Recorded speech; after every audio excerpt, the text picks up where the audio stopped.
Alors là, on a parlé de l'identification des patients qui ont besoin d'un traitement. On va parler un petit peu de traitement maintenant. Je ne vais pas vous faire la liste de tous les médicaments. Là, on avait décidé de se concentrer sur ces fameux traitements qui font perdre du poids.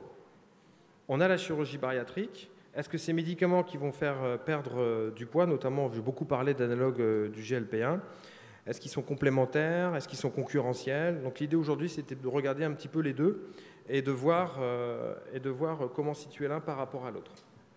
Donc le mot bariatrique, parce qu'on parle de chirurgie bariatrique et de médecine bariatrique avec ces fameux médicaments qui font perdre du poids, ça vient du grec baros, perdre du poids, et iatros par les médecins. Donc c'est toutes les procédures initiées par les médecins pour faire perdre du poids. Et on sait que cette perte de poids va permettre d'améliorer les lésions hépatiques. Mais on est dans un contexte de maladie métabolique. Il ne faut pas s'intéresser qu'au foie, parce que vous savez tous que le foie, ça n'est que la 3e cause de mortalité des patients métaboliques. Ils vont surtout mourir de complications cardiaques et de cancer. Donc quand on évalue un traitement chez ces patients-là, bien entendu, en tant qu'hépatologue, il faut s'assurer qu'il y ait un effet bénéfique sur le foie, mais il faut aussi regarder l'effet métabolique. Est-ce qu'on va avoir une diminution des complications cardiovasculaires, du cancer et de la mortalité globale? La base, ce sont les règles hygiéno-diététiques, qui était le sujet des dernières GIFOD. C'est recommandé par toutes les sociétés savantes.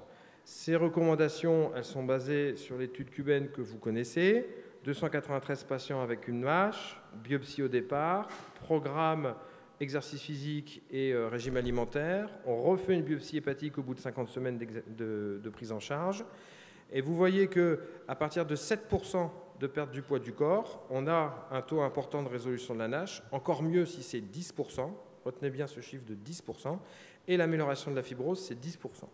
Donc on sait que les règles diététiques, c'est bon, c'est efficace, ça permet de réduire la NASH et d'améliorer la fibrose, mais il n'y a que 10% des sujets dans cette étude où les gens étaient super bien pris en charge qui permettent d'atteindre les 10% de perte du poids du corps. Il y en avait que 9 qui étaient entre 7 et 10. Donc quand c'est très très bien cadré et qu'on y met beaucoup de moyens, il y a 80% des patients qui n'y arrivent pas. Donc il faut bien qu'on trouve d'autres solutions. La chirurgie bariatrique, c'est une excellente solution parce que ça permet de faire perdre beaucoup de poids. Vous avez donc là, c'est l'expérience de nos collègues suédois qui ont fait leur cohorte nationale, les patients contrôle. Ici, vous avez l'anneau gastrique ou la sleeve gastrectomie et vous voyez que vous perdez encore plus de poids, presque entre 35 et 40 kg avec le bypass. Donc l'impact de la chirurgie bariatrique, cette perte de poids, elle est bénéfique au niveau cardiovasculaire. Vous allez diminuer votre risque d'insuffisance cardiaque de 50%, vous diminuez votre risque d'infarctus de myocarde de 42%, votre risque d'accident vasculaire cérébral de 36%, et vous améliorez la mortalité cardiovasculaire de 41%. Ça, c'est les résultats d'une méta-analyse. Vous avez aussi un impact sur le cancer, une autre méta-analyse, 13 études, 500 000 patients avec une chirurgie bariatrique, quasiment 2 millions de contrôles, donc des résultats qui sont robustes. Et vous voyez toute la liste de cancers, le sein, l'endomètre, les ovaires, colorectal, œsophage, hépatocarcinome, rein, pancréas. Dans cette méta-analyse, l'incidence de tous ces cancers-là est diminuée grâce à la chirurgie bariatrique. Donc vous avez un effet sur la mortalité cardiovasculaire et vous avez aussi un impact sur le cancer. Et globalement, la chirurgie bariatrique améliore la mortalité des patients qui en bénéficient, et que ce soit par un bypass, par une sleeve gastrectomie ou par un anneau. Alors, ce n'est pas la solution miracle qui permet d'éliminer tous les problèmes.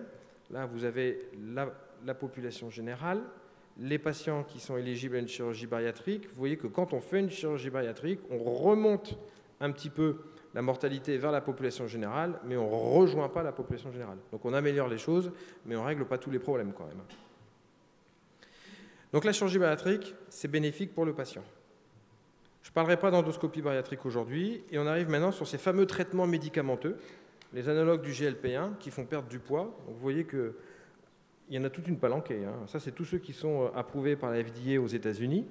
Donc ceux-là, ils sont sur le marché là-bas. Et puis tout cela, c'est ceux qui vont venir. Donc il y en a beaucoup. On va avoir beaucoup d'armes à notre disposition. C'est quoi l'histoire des analogues du GLP-1? C'est des molécules qui ont été développées pour améliorer la régulation du cycle glycémique. Et on a constaté au cours de toutes ces études sur le diabète qu'il y avait une perte de poids avec ces médicaments, la perte de poids étant la plus importante, les barres rouges avec le sémaglutide. Donc là, les fabricants ils se sont dit, bah tiens, on va essayer chez nos patients diabétiques d'augmenter un peu la dose pour voir si on perd encore plus de poids, puis si on n'améliore pas encore mieux le diabète. Donc ça, c'est l'étude STEP 2. 1600 patients diabétiques de type 2, les contrôles, le sémaglutide à 1 mg, la dose classique, et puis ils sont montés jusqu'à 2,4 mg, et vous voyez qu'on a une perte de poids qui est plus importante. Et pour la petite histoire, il n'y avait pas d'impact vraiment majeur sur l'amélioration glycémique.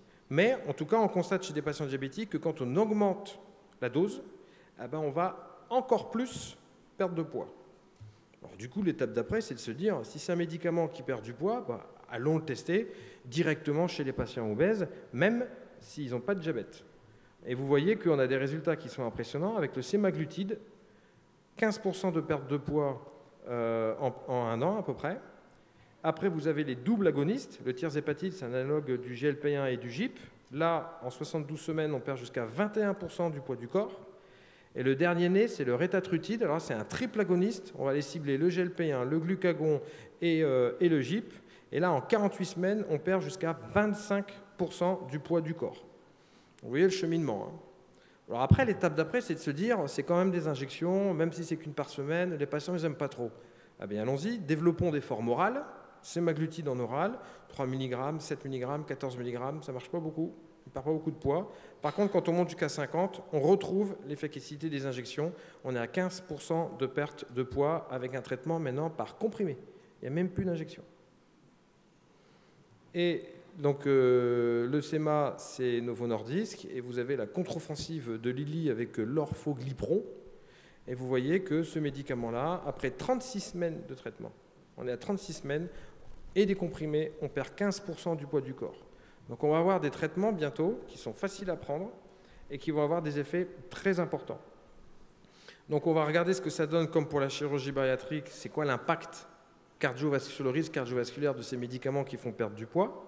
Méta-analyse, vous avez une diminution de 10% du risque d'infarctus du myocarde et de 17% du risque d'accident vasculaire cérébral. Alors vous allez me dire, les chiffres avec la chirurgie bariatrique, ils étaient beaucoup plus élevés. L'impact de la chirurgie bariatrique sur le risque cardiovasculaire était plus important. Il faut quand même reconnaître que là, on a des patients qui sont un peu plus sévères, c'est des patients diabétiques, qui sont à risque cardiovasculaire. Donc probablement que c'est plus difficile de réduire le risque. Ce n'est pas tout à fait les mêmes populations que les études de chirurgie bariatrique.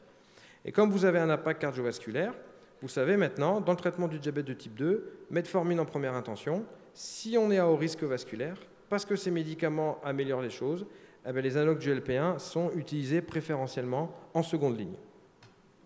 Sur le cancer, la chirurgie bariatrique avait un impact. Là, les analogues GLP-1, il n'y en a pas. Vous voyez, il n'y a aucun effet sur les différents cancers. Et même, il y avait, d'après les études animales, une histoire plutôt de surrisque de cancer du pancréas et de cancer médulaire de la thyroïde. Donc on n'était pas plutôt dans la protection, on était plutôt dans le surrisque, mais cette méta-analyse, elle montre que finalement, il n'y a pas plus de surrisque, mais en comparaison de la chirurgie bariatrique, il n'y a pas de bénéfice non plus. Et globalement, sur la mortalité, encore une méta-analyse, vous avez une diminution de 10% de la mortalité avec ces molécules. Donc ces molécules font perdre du poids, comme la chirurgie bariatrique, et puis vous avez aussi un impact sur la mortalité et sur les accidents cardiovasculaires. Alors vous allez me dire, on est pathologue, qu'est-ce que ça donne sur le foie? La chirurgie bariatrique, vous le savez, c'est l'expérience de nos collègues lillois. Quand vous perdez 10 points de BMI, vous avez quasiment plus de NASH. Et sur le graphique du milieu, vous voyez qu'au bout d'un an, là c'est les patients F0 en blanc, F1 en orange clair, vous voyez qu'il y a de plus en plus de patients qui réversent leur fibrose, et vous voyez qu'à 5 ans, il y a quasiment 60% des patients qui se retrouvent F0. Donc on perd du poids, on réduit le flux d'acide gras dans le foie, on diminue la lipotoxicité, on favorise la résolution de la NASH, et la fibrose, progressivement, va se mettre à diminuer. Un message important des études de chirurgie bariatrique, là c'est l'étude italienne Braves, je reviens au fameux seuil de 10% de perte du poids dont je vous ai parlé tout à l'heure. On avait dit que c'était l'objectif à atteindre, c'est vrai, plus vous perdez de poids, plus vous allez avoir de résolution de la NASH. Mais vous voyez que 10% c'est ici, si on continue à perdre du poids, on aura encore plus de réponses. Et il y a un plateau à 20%. Donc l'idéal dans les maladies métaboliques du foie, c'est d'atteindre 20% de perte du poids parce que c'est là où on aura l'effet maximal. Donc on a parlé d'amélioration des lésions histologiques. Est-ce que ça se traduit derrière en moins de complications? Donc là, c'est une étude rétrospective américaine. On a pris des patients qui avaient une MASH avec une fibrose, ceux qui ont eu une chirurgie bariatrique, et on les a appariés avec un groupe contrôle pour regarder un petit peu l'impact de la chirurgie bariatrique sur le devenir en termes de complications hépatiques des patients. Donc comme attendu, les patients qui ont une chirurgie bariatrique perdent beaucoup de poids comparé au contrôle. Comme attendu, les patients qui ont une chirurgie bariatrique ici, ils font moins de complications cardiovasculaires. Mais regardez à gauche, dans cette étude rétrospective, appariée, vous voyez que les patients qui n'ont pas de chirurgie bariatrique développent des complications. Ils avaient une MASH avec une fibrose au départ, donc ils étaient à risque. Et quand vous voyez le groupe chirurgie bariatrique, on écrase ce risque d'évolution et de développer des complications de cirrhose, des compensations de cirrhose et carcinome hépatocellulaire. Donc vous faites perdre du poids aux patients, vous améliorez les lésions histologiques et vous réduisez le risque de complications. Et vous avez exactement la même chose en fait avec les analogues du GLP-1. En ce qui concerne ce fameux seuil de 20%, c'est exactement la même chose. Vous voyez là le ratétrutide, c'est un médicament, donc un triple agoniste, je vous l'ai dit tout à l'heure, GIP, GLP-1 et glucagon. Pareil, là on parle de stéatose hépatique en Y. Quand vous perdez 10% du poids de votre corps, vous réduisez votre stéatose hépatique, mais si vous continuez à perdre du poids, jusqu'à 20%, vous voyez c'est le plateau, on a encore de l'amélioration. Donc ça renforce l'idée que, idéalement, mais on va voir les molécules qui nous le permettent, il faudrait atteindre jusqu'à 20% de perte de poids du corps pour avoir un impact maximal sur le foie. Sur cette diapositive, j'ai voulu vous résumer l'efficacité des différents traitements. Et donc, comme on parle d'analogue du GLP-1, on va se concentrer sur ces deux barres ici. Donc, les analogues du GLP-1, ça vous fait perdre du poids. Là, vous avez le sémaglutide et le tirzépatide, l'analogue GLP-1-GIP. En termes de résolution de la NASH, on atteint 60% maintenant. Donc, on perd du poids. On fait 60% des cas, on fait une résolution de la NASH. Et vous avez une amélioration de la fibrose chez à peu près un patient sur deux. Donc, comme la chirurgie bariatrique, on va faire perdre du poids, on va résoudre la NASH et on va améliorer la fibrose au bout d'un an de traitement. L'impact en termes de complications hépatiques de ces analogues du GLP-1, je vais passer très vite pour pouvoir respecter le temps. Je vais juste vous montrer cet essai qui a été fait, c'est ce qu'on appelle un essai virtuel. On prend une base de données PMSI, une base de données avec les codes des patients. On fait un groupe traité par analogue GLP-1. On fait un groupe pas traité contrôle et on regarde dans la base de données l'évolution des malades. Et vous voyez que les patients qui sont traités par analogue du GLP-1 vont développer beaucoup moins de complications hépatiques que ceux qui n'ont pas été traités. Donc ça va permettre de faire perdre du poids, ça va améliorer l'histologie hépatique comme la chirurgie bariatrique et ça va réduire le risque de complications hépatiques, de carcinome hépatocellulaire et de décompensation de cirrhose. Alors après, donc on a deux méthodes. On a la chirurgie bariatrique, on a les médicaments qui permettent de faire perdre du poids. Certains disent que la chirurgie bariatrique c'est bien parce qu'on ne le fait qu'une fois et puis au moins c'est définitif. Alors, d'accord, mais il y a quand même des complications post-opératoires précoces. La chirurgie bariatrique, ce n'est pas un geste anodin. Il faut bien suivre les malades parce qu'il y a des carences en vitamines et en micronutriments. Donc ce n'est pas si définitif que ça, il faut suivre tout le temps. Il y a beaucoup de ruptures de suivi, malheureusement, avec des pathologies carentielles qui apparaissent. Donc c'est important de suivre ces malades. Et puis vous avez des risques de survenue de dépression, d'idées suicidaires et d'addiction. On sait que l'alcool, on est beaucoup plus facilement addict à l'alcool après la chirurgie bariatrique. Donc c'est pas j'opère et puis c'est gagné, c'est j'opère et je dois suivre le malade. Donc c'est pas une solution single shot, je dirais. Et c'est ce qu'on retrouve dans l'expérience suédoise. Il y a quand même 102 patients qui ont demandé à ce qu'on démonte le bypass. Donc comme quoi, c'est pas anodin comme chirurgie. Et puis vous avez plus de risques de consommation d'alcool abuse, plus que de risques de suicide.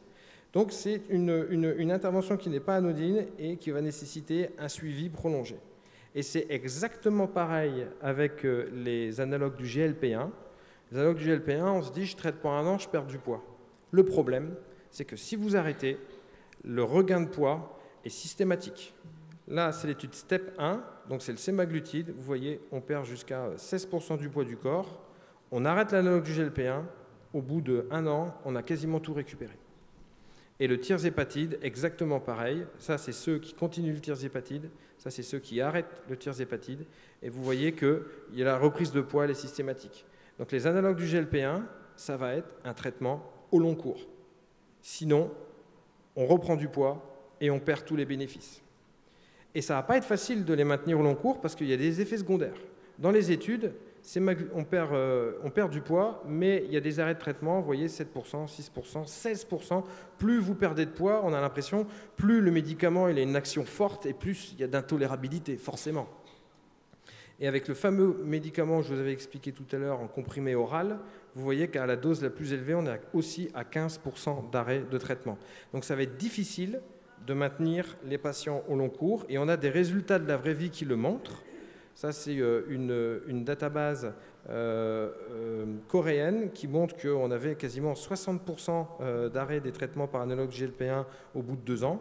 Et là, c'est l'expérience américaine. On va parler du SEMA parce que c'est celui qui est utilisé dans la NASH. Vous voyez qu'au bout d'1 an, il y a 30% des patients qui ont arrêté leur traitement. Donc, OK, on a des médicaments qui permettent de faire perdre du poids. OK, ils ont un bénéfice, mais ça va être assez difficile de les maintenir sous traitement au long cours. Donc ça, cette diapositive, c'est pour vous résumer un petit peu tous les messages. Chirurgie bariatrique versus analogue du GLP-1 et puis les duals et triples agonistes. Ces 2 médicaments permettent de perdre du poids. Si on part du principe que l'objectif minimal, c'est 10% et que l'objectif idéal, c'est 20%, avec les 2, on va y arriver. La chirurgie bariatrique, c'est sûr, et on a des médicaments de plus en plus performants qui vont nous permettre d'atteindre cette perte de poids de 20%. L'amélioration du risque cardiovasculaire, l'amélioration du risque de cancer, l'amélioration de la mortalité est plus importante avec la chirurgie bariatrique, comparée aux résultats dans les études avec les analogues d'incrétine, mais ce n'est pas les mêmes malades. Ce n'est pas les mêmes malades. Probablement que les patients avec les analogues du GLP-1 étaient plus sévères et que c'était peut-être plus difficile d'obtenir de meilleurs résultats. Pour le foie, on a des médicaments qui vont avoir un effet sur la mâche, et les effets sont à peu près similaires. On est à 60-80% de résolution de la mâche à 1 an. Pour la fibrose, il va falloir quand même qu'on ait des études qui confirment, parce qu'évaluer la fibrose à 1 an, c'est probablement trop tôt. Il faudra aller un petit peu plus loin pour voir un effet. Je vous rappelle qu'avec la chirurgie bariatrique, c'était à 5 ans qu'on avait vraiment vu l'effet. Mais finalement, réduire la fibrose, on ne va pas s'amuser à refaire des biopsies 5 ans après. Ce qui va être intéressant, c'est de regarder la survenue des événements hépatiques. Et on voit dans les études au long cours, les études de registre qui sont rétrospectives, certes, mais elles montrent quand même que quand on met les patients sous analogue GLP-1 ou quand on fait bénéficier d'une chirurgie bariatrique, il y a moins de complications hépatiques, il y a moins de cirrhose, il y a moins de décompensation, il y a moins de cancer. Et c'est ça qu'on cherche à obtenir pour nos malades. Ce sont des traitements qui ne sont pas dénués de complications. Chacun a ses complications et surtout, attention, il faut quand même considérer les traitements par analogue du GLP-1, ce sera des traitements à maintenir au long cours. Parce que si vous arrêtez, il y a un effet rebond et vous perdez tout le bénéfice.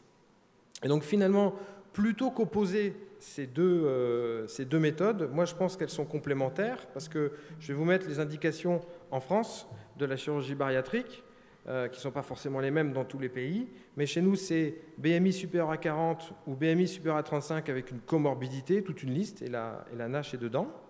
Et quand vous regardez les indications des études cliniques qui ont évalué les analogues GLP-1, on est sur des patients un peu moins sévères, avec un BMI supérieur à 30 ou un BMI à 27. Donc moi, je ne suis pas sûr qu'il faille opposer. Je ne pense pas qu'on aura le choix entre ces 2 méthodes. Probablement qu'il faudra commencer avec un traitement médical pour les patients qui ne sont pas très sévères. Et puis par contre, il faudra aller sur la chirurgie bariatrique chez les patients qui sont soit résistants ou soit d'emblée sévères. Donc il ne faut pas opposer ces 2 méthodes. Moi je pense que ça va être 2 outils différents qui nous permettront de prendre en charge tout le spectre des patients. Voilà, je vous remercie. Merci professeur, surtout vous avez respecté très bien l'horaire. Alors s'il y a des questions dans la salle.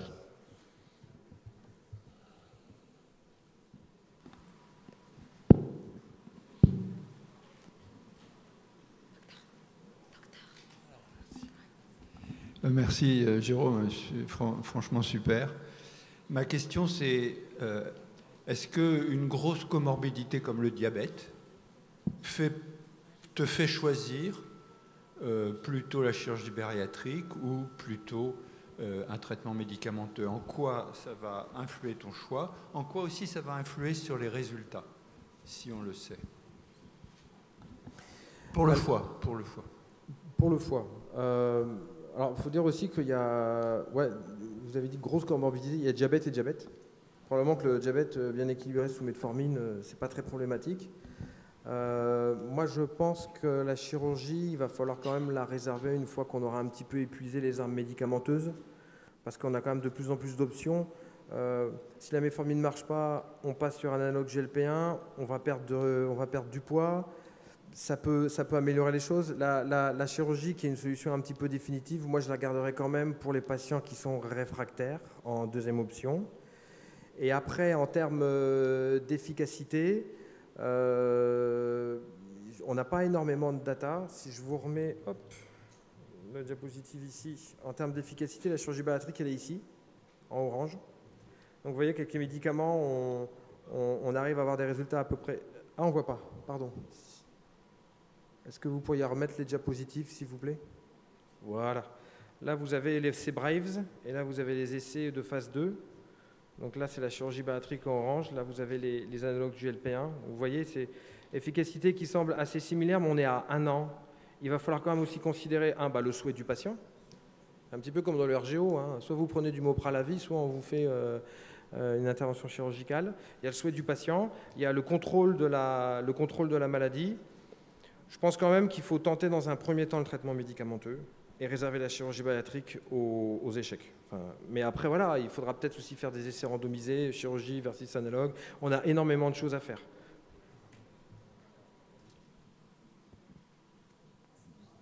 Alors, je voudrais, si c'est possible, Jérôme, de nous rappeler juste ce problème de terminologie. Enfin, ce problème, c'est pas ce problème, mais juste rappeler, avant c'était la NASH, la AFLD, maintenant la masse, tout ça, on aimerait bien juste des petits rappels rapides. Ça d'une part. D'autre part, pour la première communication, on parlait surtout des différents tests non invasifs, et puis, si j'ai bien compris, ils sont nombreux, et puis ça dépend des objectifs, ça dépend de beaucoup de choses.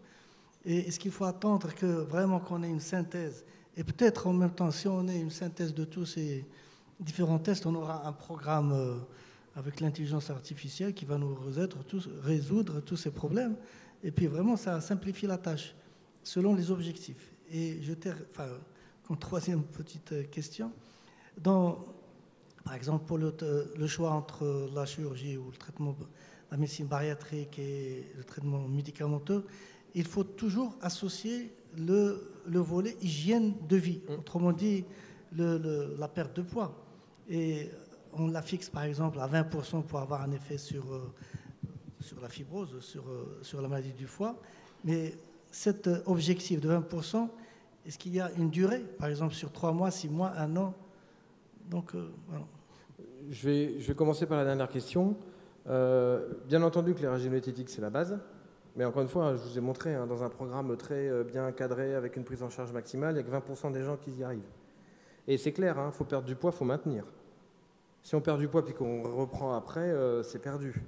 Donc il faut trouver des options qui permettent de faire perdre du poids de façon permanente aux patients. Le mieux, c'est de changer ses habitudes de vie, mais c'est très difficile. C'est pour ça qu'on a besoin de solutions. Et c'est là où rentrent en jeu les médicaments ou la chirurgie bariatrique, avec toutes les discussions sur les indications qui resteront à définir encore aujourd'hui. Pour la définition de la maladie, je pensais que Christophe vous avait bien expliqué ce matin. Donc je vais recommencer. En fait, ça ne change rien. NASH, MASH, NAFLD, MASL, c'est exactement la même chose. C'est des patients qui ont une stéatose liée à un terrain métabolique en dehors de toute autre cause de maladie chronique du foie. Alors après, stéatose, c'est l'écho ou tout ce que vous voulez. Après, c'est le terrain métabolique. Ce qui a changé, c'est qu'ils ont dit maintenant, il faut un critère sur les 5, comme vous l'a montré Christophe ce matin. Un critère sur les 5, ça suffit. Vous avez le terrain métabolique. Donc vous avez une stéatose, vous avez un surpoids, il n'y a pas d'autre maladie du foie. C'est une stéatose métabolique, c'est une MASLD. Voilà, ils ont changé le nom. Et pourquoi on a fait ce terme MASLD? C'est parce que dans non-alcoolique fatty liver disease, il y avait deux choses qui ne plaisaient pas. C'était non-alcoolique, Donc c'est une maladie qui se définit par ce qu'elle n'est pas, c'est une maladie qui est non-alcoolique. Bon, elle est non-alcoolique, mais c'est quoi du coup? Donc on a mis métabolique à la place. On ne met plus non-alcoolique, on met métabolique. Et puis avant c'était fatty, donc c'était gras, donc c'était dévalorisant pour le patient. Donc maintenant on met stéatotique liver disease. Donc en fait ça ne change pas grand-chose dans l'identification des malades. Vous avez un patient qui a une stéatose, encore une fois, il y a un critère métabolique sur les 5, il n'y a pas de cause de maladie du foie, c'est une MASLD. Donc c'est quasiment, le raisonnement est quasiment pareil qu'avant. Et d'ailleurs, quand on regarde les études qui comparent les deux définitions, il y a 99% des patients qui sont communs.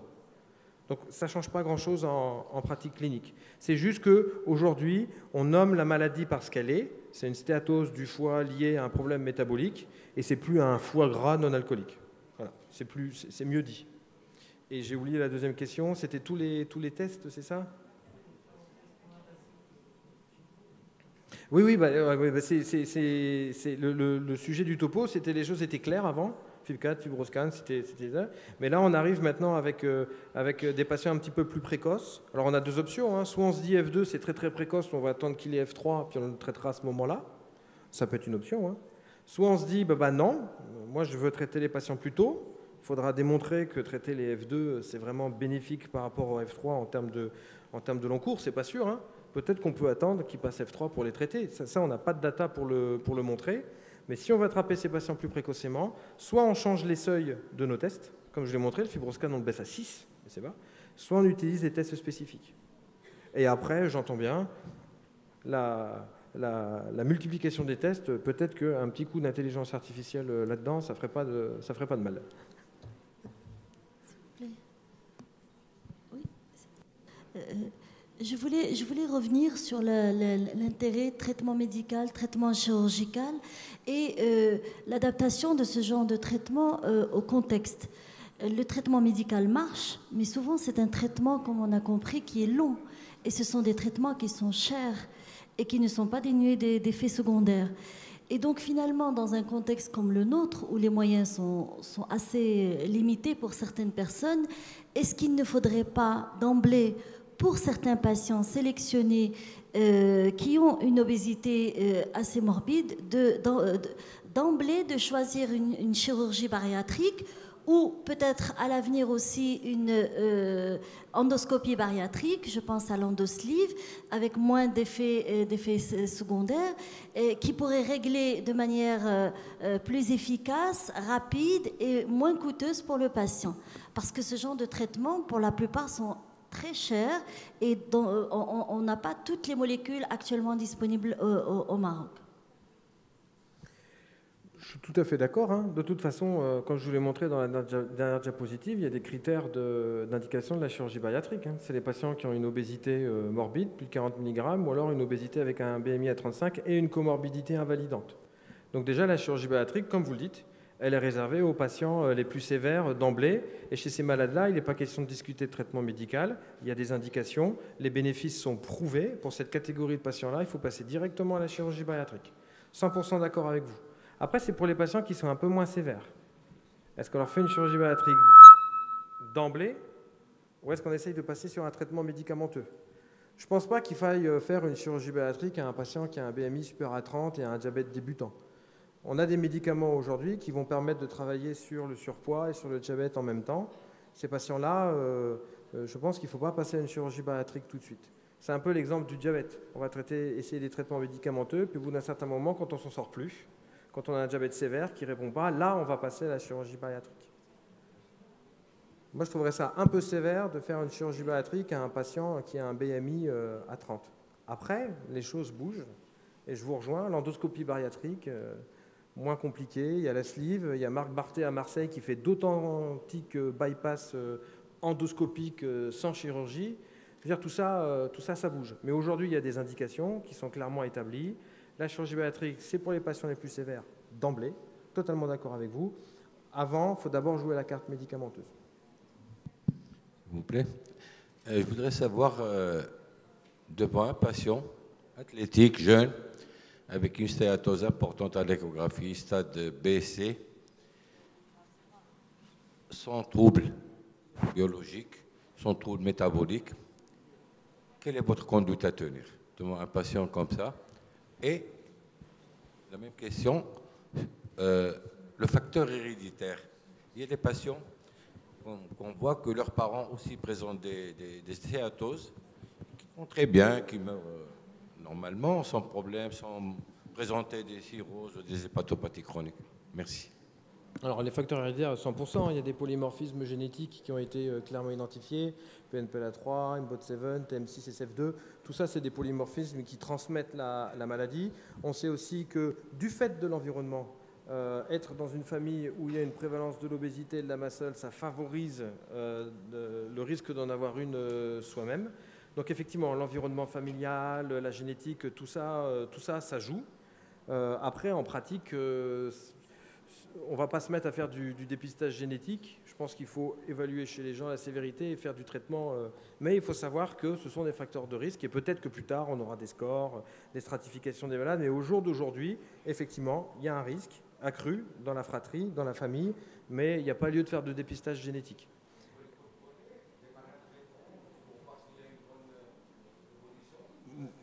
Moi, d'un point de vue pratique, mon patient, je le diagnostique et après, je le suis pour lui-même. Voilà, s'il y a une stéatose isolée, c'est pas parce qu'il n'y a pas de fibrose aujourd'hui qu'il n'y aura pas de nage qui va se déclarer. Par contre, je sais que le pronostic est très très bon. Donc moi, je recommande de faire un prochain bilan 5 ans après. Parce qu'on ne peut pas voir tout le monde. Par contre, si on commence à avoir de la fibrose, je réduis à 3 ans, 2 ans, et puis clairement, quand on est F2, F3, ce sera annuel. Donc on essaye de s'adapter aux patients, et moins le tableau initial est sévère, plus on peut se permettre de dire il faut perdre du poids, modifier vos habitudes de vie, contacter un diététicien, etc. Il n'y a pas rien à faire. Mais d'un point de vue hépatique, c'est rassurant, on peut se permettre de vous réévaluer dans 3, 4, 5 ans. Et on sera beaucoup plus sévère si jamais on a une pathologie qui commence à débuter en termes de délai. Et après, la deuxième question, c'était pour le patient qui est maigre et qui a une stéatose. Alors ça c'est compliqué, parce que des pathologies qui provoquent de la stéatose en dehors de la NASH, on a beaucoup. Je parle aux maladies lysosomales, je parle aux maladies de surcharge, aux maladies de Gaucher, tout ça qui sont hyper rares. Donc là, effectivement, il faut se creuser la tête. Il faut aller chercher les diagnostics. Et à titre personnel, donc on a toute une liste de pathologies à rechercher en cas de stéatose inexpliquée. Et ça se termine par une biopsie quand on ne comprend pas, pour voir si on n'a pas une stéatose microvacuolaire ou macro ou mixte. Puis après, il peut y avoir même des anomalies mitochondriales avec des analyses de la chaîne respiratoire sur la biopsie congelée. Non, on fait tout le bilan, parce qu'on a des marqueurs de maladies rares, et c'est quand on ne comprend pas, on va à la biopsie, et puis là, on peut faire des analyses un peu poussées pour essayer de savoir ce qui se passe. Ça, c'est des malades compliqués. Et après, il y a la fameuse Lynn Naffold qui existe, mais c'est quand même des gens qui ont un petit peu d'insulinorésistance avec du HOMA augmenté. Donc c'est étonnant d'avoir ça, mais au moins, c'est un petit argument pour dire, bon, j'ai rien trouvé, il y a une insulinorésistance, c'est probablement une Lynn Naffold. Merci beaucoup, Jérôme. C'est un sujet très riche où il est appelé à se développer dans ses différentes facettes, diagnostiques, thérapeutiques. Il y a une question, la dernière. Moi, j'aurais une question concernant l'encadrement de la perte de poids, par exemple en pratique avec les patients. Est-ce qu'il y a un certain nombre de kilos à perdre par semaine? Est-ce qu'il y a des objectifs à court terme, par exemple tous les mois, tous les 2 mois, tous les 3 mois, ou est-ce que c'est à personnaliser selon chaque patient? Si je le savais, je le ferais. Non, franchement, je ne suis pas diététicien. Moi, ça dépasse mes compétences. Ce que je sais, c'est que, et c'est un peu le problème de ces médicaments-là, c'est une perte de poids rapide et brutale, c'est plus difficile à maintenir qu'une perte de poids progressive. Ces fameux régimes où on met une pression énorme qui permet de perdre 10-15 kilos en quelques mois. Ok, on est content, mais après le problème c'est qu'il faut maintenir cette pression, c'est dur. Donc il vaut mieux changer ses habitudes alimentaires, augmenter son activité physique, perdre 1 à 2 kilos par mois. Alors certes, c'est plus lent, mais l'expérience montre que en fait, c'est en changeant ses habitudes et en faisant une perte de poids, on aura plus de chances de la maintenir au long cours, parce que c'est un chemin progressif qu'on va s'approprier et qu'on pourra maintenir. Et c'est un peu, quelque part, aussi le problème de ces médicaments qui vous font perdre 20 kilos en 6 mois. C'est clair, hein, vous l'enlevez, vous reprenez du poids. Donc c'est exactement le même principe. Alors, dernière question, on ne peut pas refuser à Mme Amnani d'en parler.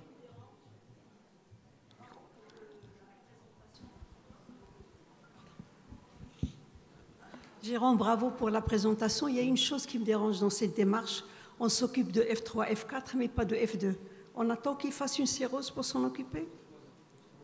Tu as dit on le revoit dans 5 ans. Moi, ça me dérange. Ah non, attention, je précise. Moi, le patient que je revois dans 3 à 5 ans, c'est le patient qui est F0 au départ. Et je me dis que d'ici 3 à 5 ans, il ne sera pas cirrhotique. On sait très bien que ça évolue lentement. Qu'est-ce que tu fais à F2? À F2, au jour d'aujourd'hui, je les inclus dans des essais thérapeutiques. Parce qu'on n'a pas de molécule. Mais si on a une molécule, ça franchement, c'est une vraie question. Parce qu'on va prendre le temps 2 secondes. Hein. C'est une vraie question. On est en train de transposer le raisonnement des hépatites virales à la mast cell alors que ce n'est pas vrai. Oui. Dans le métavir que vous connaissez tous, que vous avez utilisé pour les hépatites virales, le métavir F2, c'est la fibrose septale. Il y a quelques septa, et le F3, c'est la fibrose septale avec de nombreux septa. Donc le F2, il y a des septa. Dans la NASH, les septa, c'est F3. Donc en fait, le F2 de la mast cell, le Kleiner, c'est le F1 métavir. C'est le F1 métavir. Donc le F2 de la NASH, moi, la chose qui me manque aujourd'hui, c'est en combien de temps il va évoluer jusqu'à F3 et quel est le bénéfice de traiter un patient qui a une fibrose portale sans septa par rapport à attendre qu'il ait quelques septa. Il est encore très loin de la cirrhose. C'est une question, je dirais, intellectuelle et j'ai pas de data pour répondre. Est-ce qu'il faut traiter avant les septa, dès la fibrose portale, ou est-ce qu'on peut se permettre d'attendre qu'il y ait un petit peu septa, sachant que la cirrhose, c'est encore dans 15 ans? Franchement, je ne sais pas répondre à la question.